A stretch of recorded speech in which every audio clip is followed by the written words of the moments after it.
Hollywood recap screen presenting sniper the white raven. इस कहानी की शुरुआत में हमें यूक्रेन की एक पुरसुकून जगह को दिखाया जाता है जहां पर मैकोला नाम का एक आदमी होता है जो एक छोटी सी झोपड़ी में अपनी बीवी के साथ रहता है। दोनों की जिंदगी में बहुत खुशी थी। मैकोला की बीवी लकड़ी तराश कर चीजें बनाती है और इस बार वो लकड़ी का एक एंजल फरिश्ता बनाकर मैकोला के बाजू पर बांध देती है। मैकोला पास वाले स्कूल में मैथ्स पढ़ाता है। वो अपनी साइकिल पर बच्चों को पढ़ाने के लिए जाता है। मैकोला के घर में कोई भी इलेक्ट्रॉनिक आइटम नहीं थी और जब वो स्कूल में होता है तो ब्रेक के वक्त टीवी पर न्यूज देखता रहता है। ऐसे ही एक दिन वो टीवी पर न्यूज देख रहा होता है कि रशिया में लोगों को मारा जा रहा है और रशिया यूक्रेन पर हमला करके उस पर कब्जा करना चाहता है। तभी ये न्यूज देखने के बाद मैकोला अपनी क्लास में बच्चों को पढ़ाने के लिए चला जाता है। पर यहाँ पर इस क्लास में एक बदमाश लड़का होता है जो मैकोला को बिल्कुल भी पसंद नहीं करता था। वो हर वक्त इन इरादों में रहता है कि कैसे मैकोला को स्कूल से बाहर निकाला जाए, पर उसने कभी भी उस लड़के की हरकतों पर गुस्सा नहीं किया। एक दिन मैकोला जब स्कूल से नहाने जा रहा था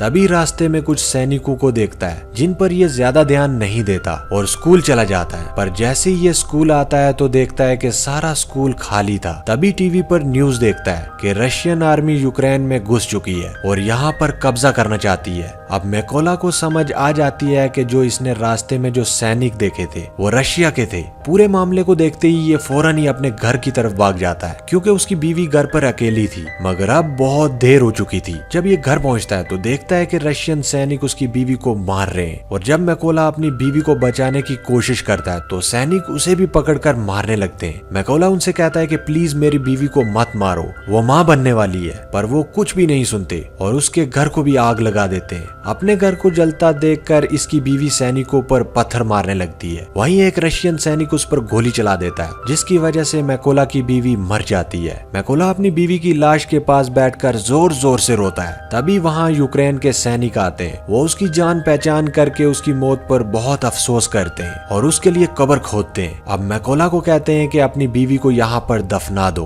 मैकोला अपनी बीवी को वहाँ पर दफना कर अपने घर को देख रहा होता है। रशियन सैनिकों ने उसकी बीवी को मार दिया था और उसके घर को भी जला दिया था, इसीलिए अब वो सदमे की आग में जल रहा था। वो रशियन सैनिकों का बदला लेना चाहता था। इसीलिए मैकोला यूक्रेन के सैनिकों को कहता है कि प्लीज मुझे भी आर्मी में शामिल कर दो। और जब मैकोला आर्मी के कमांडर के पास जाता है तो आर्मी कमांडर उसे आर्मी में शामिल करने से बिल्कुल इनकार कर देता है क्योंकि उसे लगता है कि ये कोई जासूस हो सकता है। मैकोला कमांडर को बताता है कि रशिया की आर्मी ने मेरी आंखों के सामने मेरे घर को जला दिया और मेरी बीवी को भी मार दिया, इसीलिए मेरे पास जीने की अब कोई भी वजह नहीं है। मैं रशिया की आर्मी को मार कर ही सुकून का सांस लूंगा। मैं अपने मुल्क को बचाना चाहता हूँ ताकि रशिया की आर्मी यहाँ पर किसी और के घर को नुकसान ना पहुँचाए। ये सुनकर कमांडर मैकोला को आर्मी में शामिल करने के लिए तैयार हो जाता है। उसकी ट्रेनिंग अब शुरू हो जाती है। मैकोला को गन के बारे में कुछ भी नहीं पता होता। जब सभी सैनिक गन को असेंबल कर रहे होते हैं तभी मैकोला उनके सामने सबसे ज्यादा टाइम लगाता है उस गन को असेंबल करने में, जिसकी वजह से सभी सैनिकों को लग रहा था कि मैकोला कभी भी अच्छा सैनिक नहीं बन पाएगा। मगर मैकोला अपनी सारी जान अपनी ट्रेनिंग पर लगा रहा होता है ताकि वो अच्छे से अच्छा सैनिक बन सके।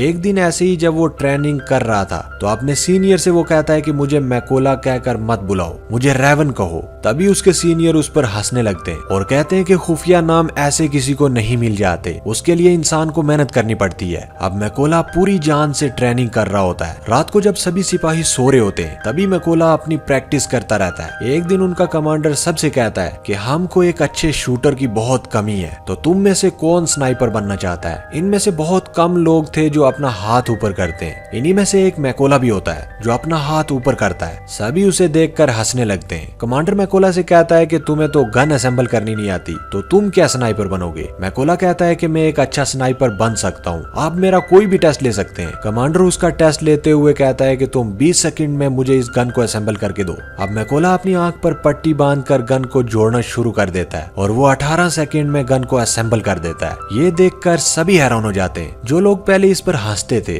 अब वो इसके लिए तालियां बजा रहे होते हैं। इसके बाद मैकोला की स्नाइपर की ट्रेनिंग शुरू हो जाती है। वो जी जान लगाकर स्नाइपर की ट्रेनिंग कर रहा होता है। वो दिन भी आ गया होता है जब सभी स्नाइपर को उनकी गन्स दी जाती हैं, जहाँ पर सबको अच्छे मॉडल की गन दी जाती है। वहीं पर मैकोला को पुरानी गन दी जाती है जो सही से काम भी नहीं करती। जब मैकोला अपने सीनियर से कहता है कि सर मुझे भी नई गन चाहिए तो उसका सीनियर उसे गुस्से से जवाब देता है। कहता है कि पहले तुम्हें खुद को साबित करना होगा कि तुम एक अच्छे स्नाइपर हो, तभी तुम्हें गन दी जाएगी। अब सबकी ट्रेनिंग शुरू हो जाती है। इनके सीनियर सबसे कहते हैं कि जब तुम अपने निशाना लगा रहे होते हो तो तुम्हें चाहे कोई भी परेशानी आ जाए तुम अपने टारगेट से नहीं हिलोगे और अपने टारगेट पर पूरा ध्यान लगाकर निशाना लगाओगे। सीनियर सभी के पास बारी बारी जाता है और सबके पास गोलियां चलाता है, क्योंकि स्नाइपर जरा सा भी गोली लगने के डर से हिलता नहीं है और जो हिलेगा उसको ट्रेनिंग से बाहर कर दिया जाएगा। अब सीनियर मैकोला के पास जाकर गोली चला रहा होता है, लेकिन उसे कोई भी फर्क नहीं पड़ता, वो जरा सा भी नहीं हिलता। सीनियर उसके पास आकर कहता है कि तुम अपने टारगेट को एक दफा ही देख सकते हो और आंखों के आगे कुछ रख देता है। अब मैकोला जब निशाना लगाता है तो उसका निशाना चूक जाता है, मगर सब जानते थे कि अगर मैकोला को नई बंदूक दी जाती और आंखों के आगे कुछ न होता तो उसका निशाना लग जाता। रात को स्नाइपर का नाइट शूट टेस्ट होता है, जिसमें इन्हें रात के अंधेरे में अपने टारगेट को देखकर उस पर निशाना लगाना था। सबको एक ही बार उनका टारगेट दिखाया जाता है और सब निशाने लगाते हैं, पर मैकोला डर की वजह से नहीं लगाता। वो अपने दिमाग में दूरी को देखकर अंदाजा लगा रहा होता है, फिर निशाना लगाता है, जिससे उसका निशाना बिल्कुल ठीक लगता है। जो आज तक किसी ने नहीं किया था वो मैकोला ने कर दिखाया था। सबका अब रिजल्ट आ चुका था। सीनियर मैकोला को सल्यूट करके उससे कहता है कि तुम पास हो चुके हो, जिसके बाद कमांडर मैकोला से कहता है कि तुम अपने सारे जरूरी सामान को पैक कर लो और तुम्हें एक जरूरी मिशन पर जाना होगा। मैकोला का पहला मिशन ये था कि पास ही एक चेक पॉइंट पर रशियन आर्मी का कब्जा किया हुआ था, जिसको इन्हीं लोगों ने उनसे छुड़वाना था। मैकोला अपने साथियों के साथ उसी जगह पर पहुंच जाता है। इन सबको एक टारगेट दिया जाता है, सभी अपनी पोजीशन ले लेते हैं जहां पर बैठकर इन्होंने निशाना लगाना था, जो कि इन्हीं पर शूट करने वाले थे। वो देखते हैं कि गाड़ी चेक पॉइंट की तरफ जा रही थी, तभी कमांडर सबको गोली चलाने से मना कर देता है। वहीं पर रशियन आर्मी गाड़ी को रोक लेती है, जिसमें एक कपल कहीं पर जा रहा था। रशियन आर्मी ने उन लोगों का पासपोर्ट ले लिया था, उनको काफी बुरी तरह से मारने लगते हैं। ये देखकर कर्नल सभी स्नाइपर को गोली चलाने को कहता है और एक ही झटके में स्नाइपर रशियन आर्मी को मार गिराते हैं। इनका पहला मिशन पूरा हो गया था।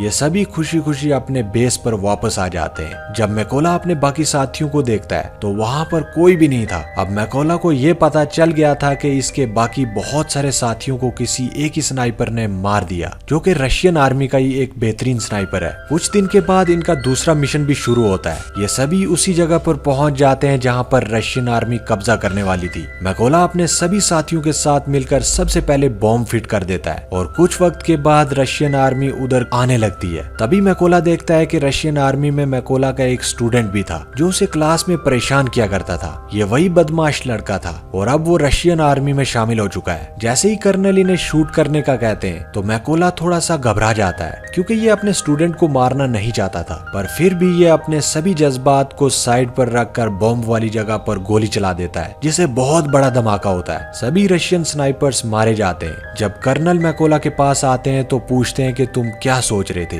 मैकोला बताता है कि उन सैनिकों में से एक मेरा स्टूडेंट भी था। अब कर्नल उसे कहते हैं कि वो उस लड़के की चॉइस थी कि वो गद्दारों के साथ शामिल हो गया, इसीलिए तुम्हें उसके लिए बुरा मानने की जरूरत नहीं है। इसके बाद ये वापस से बेस पर आ चुके थे। कर्नल ज्यादातर अपना वक्त मैकोला के साथ गुजारने लगा था, क्योंकि अब कर्नल पूरी तरह से मैकोला पर यकीन करने लगा है। कर्नल मैकोला को बताते हैं कि मेरी 2 बेटियां हैं और उन्हें नहीं पता कि मैं आर्मी में कर्नल की पोस्ट पर हूँ, और उनको मैं ये कहकर आया हूँ कि मैं बहुत बड़ा बिजनेस करता हूँ, और मेरी बीवी ने भी मेरी बेटियों को नहीं बताया। ये सुनकर मैकोला को अपनी बीवी की याद आ जाती है और वो काफी दुखी हो जाता है। अब इसके बाद ये फिर से अपने अगले मिशन पर निकल पड़ते हैं। ये लड़ाई काफी बड़ी थी। सभी स्नाइपर छुपने के लिए एक गहरी खाई खोदते हैं और इसमें अपनी पोजीशन ले लेते हैं। ये यहाँ पर इसीलिए आए थे कि इन्हें पता चल गया था कि रशिया की कुछ आर्मी यहाँ पर कब्जा करने वाली है। तभी देखते हैं कि उनमें से एक स्नाइपर भी था जिसने मैकोला की बीवी पर हमला किया था। वो मैकोला के बिल्कुल निशाने पर था। अब कर्नल से मैकोला पूछता है कि क्या मैं इस पर गोली चला सकता हूँ। कर्नल उसे मना कर देता है, पर क्योंकि वो अपनी बीवी का बदला लेना चाहता था। मैकोला को तो मिशन ही यही था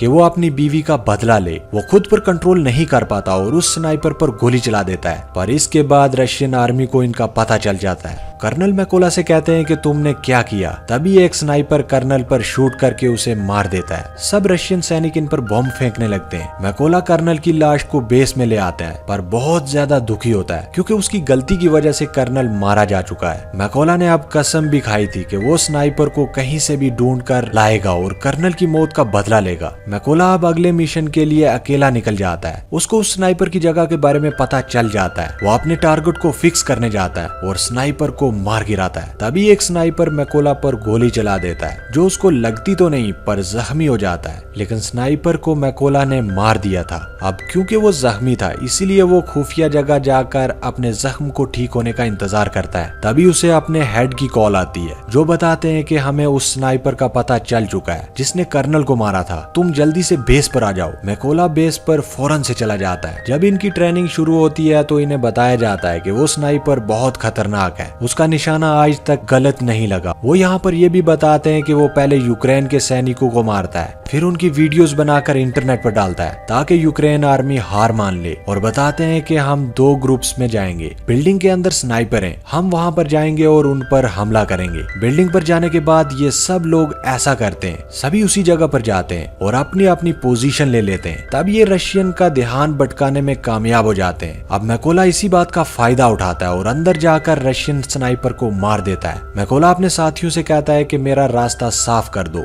ये सुनकर सभी मैकोला के साथी रशियन आर्मी पर गोलियां चलाते हैं और उन्हें मार देते हैं। अंदर जो स्नाइपर छुपकर बैठे थे, जिसको मैकोला मारने आया था, वो सोचता है कि कोई भी स्नाइपर उसकी बात का जवाब नहीं दे रहा। जब ये ऊपर छत पर जाता है तो वहाँ पर जो रशियन स्नाइपर थे वो अब मर चुके थे। ये देखकर वो वापस से अपनी पोजीशन पर आ जाता है। जब वो सामने मैकोला की बीवी का बनाया हुआ एंजल देखता है, तभी मैकोला ऊपर से छलांग लगाकर उस स्नाइपर को मार देता है। जब दूसरे स्नाइपर को थोड़ी सी आवाज आती है तो मैकोला उसके पास भी एक बॉम्ब फेंक देता है और उस स्नाइपर का काम भी तमाम कर देता है। लेकिन यहीं पर हम देखते हैं कि जब वो स्नाइपर छत पर गया था तो उसने रशियन स्नाइपर को बुला लिया था, इसीलिए रशियन आर्मी उधर ही आ जाती है। किसी को भी नहीं पता था कि उनके स्नाइपर मारे जा चुके हैं, इसीलिए जब वो अपने स्नाइपर को कॉल कर रहे थे तो कॉल मैकोला उठाता है और उन्हें वो कहता है कि तुम्हारा वक्त अब खत्म हो चुका है। अब ये कहकर वो रशिया के ट्रक ड्राइवर पर गोली चला देता है और ये नहीं जानते कि यूक्रेन के स्नाइपर इन पर पहले ही निशाना लगाकर इंतजार कर रहे थे। तभी वो सब इन पर गोलियों की बारिश कर देते हैं। सभी को मारने के बाद मैकोला अपनी बीवी की कब्र पर जाता है और उदास मन से कहता है कि मैंने तुम्हारे कातिल और अपने दुश्मनों से बदला ले लिया है, मगर अब मुझे मुल्क की हिफाजत करनी है, इसीलिए मुझे अब जाना होगा। इतना कहकर वो अपने अगले मिशन पर निकल जाता है और इसी के साथ ये फिल्म, ये कहानी यहीं पर खत्म हो जाती है। उम्मीद करते हैं कि ये कहानी आपको पसंद आई होगी।